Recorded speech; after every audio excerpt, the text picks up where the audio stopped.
موجودہ حکومت فاشزم اور کرپشن اور نالائکی کا ایک ایسا زہریلا مرکب ہے جس نے پاکستان کی حاکمیت کی چولیں ہلا دی ہیں.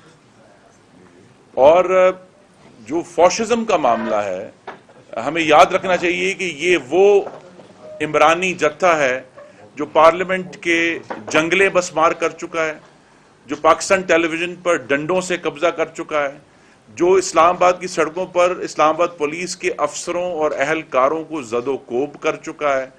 یہ وہ لوگ ہیں جو اس اسلام آباد کے اوپر اکتوبر 2016 میں حملہ آور ہوئے تھے باقاعدہ مسلح ہو کر. تو یہ وہ لوگ ہیں, اور اب جو پہلے ہماری حکومت پر حملہ آور تھے آج وہ آئین پاکستان پر حملہ آور ہیں, جس کی سب سے بڑی مثال آپ سب حضرات یہاں موجود ہیں, خواتین و حضرات, کہ اس کی جو پہلی کیجولٹی تھی وہ میڈیا بنا. کہ میڈیا میں ہم نے یہ دیکھا کہ جو انڈیپینڈنٹ جرنلسٹ تھے ان کو نکالا گیا ان کے جاب سے, جو واجبات روک کر ٹی وی چینلز کو اپنے دباؤ میں لایا گیا, اپوزیشن کے لیڈرز کے ساتھ چلتے ہوئے انٹرویو ہم نے بند ہوتے ہوئے دیکھے ہیں, آف ایئر وہ کھینچے گئے. چینلز کو کئی دن بند ہونے پر اس حکومت نے مجبور کیا.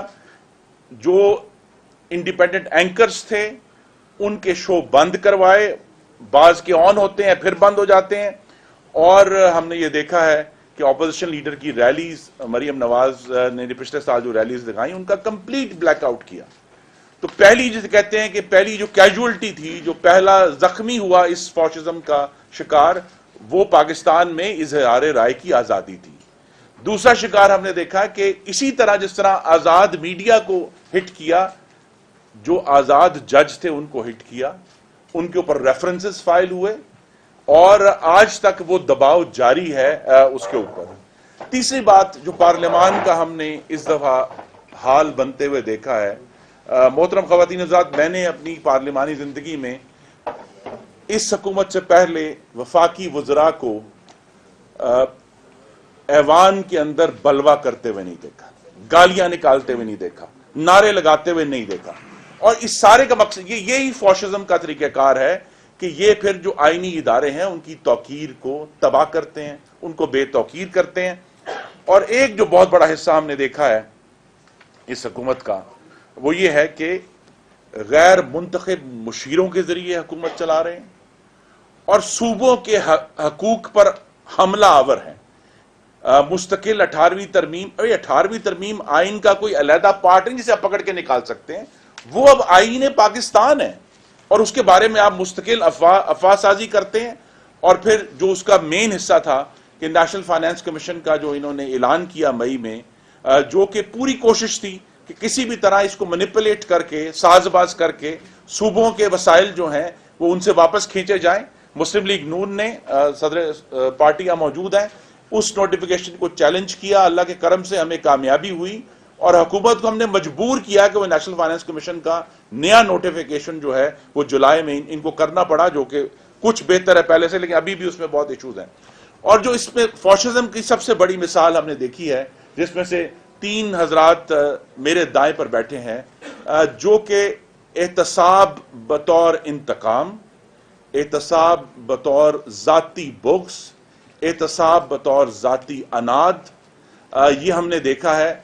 اور یہ بات جو ہے, بجائے یہ کہ ہم کہیں, شہباز شریف صاحب کی جب بیل ہوئی, لاہور ہائی کورٹ نے لکھا کہ ثبوت کے اور شواہد کا ایک ٹکڑا بھی اس عدالت کے سامنے پیش نہیں کیا گیا. احسن اقبال صاحب کی بیل ہوئی, وہی الفاظ ریپیٹ ہوئے کہ ثبوت کوئی شواہد ریپیٹ نہیں ہوئے. شاہد خاقان عباسی صاحب یہاں بیٹھے تھے, ایک ثبوت کا ٹکڑا ان کے خلاف پیش نہیں ہوا. اور سعد رفیق صاحب کے کیس میں, جو ان کے بھائی سلمان رفیق بھی ہمارے ساتھی ہیں اور کالیگ ہیں, سپریم کورٹ نے ایک 87 صفحے کی تاریخی ججمنٹ دی ہے, جس میں بار بار ایک ہی لفظ لکھا گیا ہے کہ نیب ان حضرات کے اور دوسرے لوگ جو نیب کا شکار ہوئے ہیں ان کے بنیادی آئینی حقوق کچلنے کے لیے استعمال کیا گیا.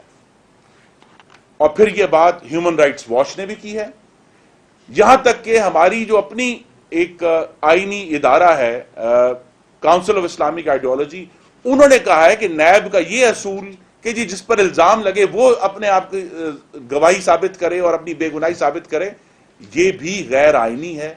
اور یورپین یونین نے کہا کہ اس کو جو ہے وہ ون سائڈ استعمال کیا جا رہا ہے۔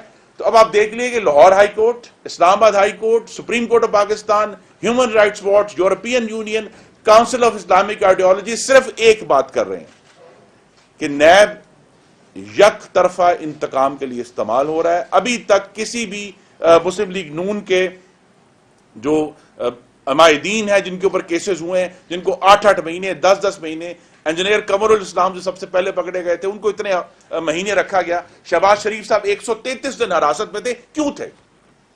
کیوں؟ کورٹ میں جب معاملہ آتا ہے، دیکھیے پی آئی ڈی میں بیٹھ کے الزام لگانے، کاغذ لہرانے بہت آسان کام ہے، لیکن جب کورٹ کے سامنے جاتے ہیں تو یہ نیچے گر جاتے ہیں۔ اس کے بعد ہم نے یہ بھی دیکھا ہے کہ صدر پاکستان کی جو آرڈیننس ایشو کرنے کی طاقت ہے اس کا بہت ہی بے جا اور غیر آئینی استعمال ہوا ہے کہ ہم نے یہ سنا اس ابھی جو پارلیمانی سال ختم ہوا ہے کہ آرڈیننسز کی تعداد 31 تھی، جو قوانین بڑے اور چھوٹے قومی اسمبلی نے پاس کی ان کی تعداد 30 تھی۔ تو یہ بھی ایک آپ کے سامنے اس فسطائیت کا ایک طریقہ کار ہے کہ حکومت کو آرڈیننس کے ذریعے چلایا جا رہا ہے۔ ہم نے یہ بھی دیکھا ہے کہ جو بہت اہم آئینی امور ہیں اس میں صدر مملکت جو ہیں وہ ایک معاملے کو جو ان کا فرض ہے اس پوری فیڈریشن کا ایک فگر اور ہونے کے ہیڈ ہونے کے، کہ جب الیکشن کمیشن آف پاکستان کے ممبران کی تعیناتی کا معاملہ تھا وہاں خرابی ہوئی، اس کے بعد ابھی ہم نے دیکھا این ایف سی میں بھی خرابی ہوئی۔ تو یہاں بار بار ہم یہ دیکھ رہے ہیں کہ یہ حکومت جو ہے یہ فسطائیت کا ایک استعارہ بن چکی ہے، اور اگر میڈیا کے معاملے میں کسی کو شک تھا تو اب غالباً 150 دن ہو گئے ہیں میر شکیل الرحمان صاحب کو نیب کا شکار ہوئے۔ تو جس آلے کو اپوزیشن کو اور آزاد آوازوں کو بند کرنے کے لیے استعمال کیا جا رہا ہے وہی آلہ میڈیا پر بھی استعمال ہو رہا ہے۔ دوسری میں نے بات بہت بریفلی کرپشن کے بارے میں کرنی ہے۔ دیکھیے ہمارا ایک ہی سوال ہے کہ اگر بی آر ٹی میں چوری نہیں کی تو تلاشی کیوں نہیں دیتے؟ اگر مالم جبہ میں چوری نہیں کی تو تلاشی کیوں نہیں دیتے؟ اگر بلین ٹری سونامی میں جس میں ابھی کہا گیا کہ 46 کروڑ کی کرپشن ہوئی ہے، ابھی پہلی جو اس کی رپورٹ آئی ہے، اگر اس میں چوری نہیں کی تو تلاشی کیوں نہیں دیتے؟ اور سب سے بڑھ کر اگر فورن فنڈنگ کیس میں چوری نہیں کی تو 6 سال سے تلاشی نہیں دے رہے، کیوں نہیں دیتے تلاشی؟ یہ تو دائی تھے کہ جی ہم سب کچھ کھول کے سامنے لائیں گے، اب سامنے لائیں۔ ان کے اوپر بڑے محیب اور بار بار ثبوت آ چکے ہیں۔ ہیلی کاپٹر کیس میں چوری نہیں کی تو تلاشی کیوں نہیں دیتے؟ اور محترم خواتین و حضرات، اگر پاکستان کے عوام کی دوائیاں جو 400% 300% بڑھی ہیں اس میں چوری نہیں کی تو تلاشی کیوں نہیں دیتے؟ جو آٹا مسلم لیگ نون کے آخری دن میں یاد کرا دوں 31 مئی 2018 کو 33 روپے کلو تھا، اگر آج وہ 75 روپے کلو ہے تو اس کی تلاشی کیوں نہیں دیتے؟ جو بات صدر پارٹی نے کی کہ وہ 66 لاکھ ٹن گندم کس نے چوری کی ہے، وہ کون اس کی تلاشی دے گا؟ ہمارا ڈیمانڈ ہے اس کی تلاشی دی جائے۔ اور شوگر کے اوپر آپ نے دیکھا ہے بڑا شور ڈالا کہ جی ہم نے بڑی شفافیت کی، ہم نے پہلے ایف آئی اے کی رپورٹ بنائی، ہم نے فورنزک کمیشن بنایا۔ اس تمام کلا بازیوں کا نتیجہ یہ ہے کہ پاکستان کے عوام کے لیے چینی 50 پیسے کم نہیں ہوئی، مستقل بڑھتی رہی۔ آج خود پشاور شہر میں جہاں 7 سال سے پی ٹی آئی کی حکومت ہے 110 روپے کلو چینی بک رہی ہے۔ اس کی تلاشی کون دے گا؟ پیٹرول میں جو 26 جون کو اچانک 25 روپے بڑھا کر کچھ کمپنیوں کو کئی 100 ارب کا فائدہ پہنچایا گیا، اس کی تلاشی کیوں نہیں دیتے؟ بار بار ہمیں آتا ہے کہ جی ہم نوٹس لے رہے ہیں، ہم انویسٹیگیشن کرا رہے ہیں، لیکن یہ حکومت تلاشی دینے سے مفرور ہے۔ اور یہ جو بات ہے کہ انہوں نے بہت کوشش کی ہے کہ میڈیا کو، اپوزیشن کو دبا کر یہ کام چلے، لیکن یہ تجربہ عمرانی ناکام ہو چکا ہے۔ یہ معاشی طور پر بھی ناکام ہو گیا ہے، یہ خارجہ پالیسی میں ناکام ہو گیا ہے، اور یہ پاکستان کو جمہوری وفاقی طریقے سے بھی چلانے میں ناکام ہو گیا.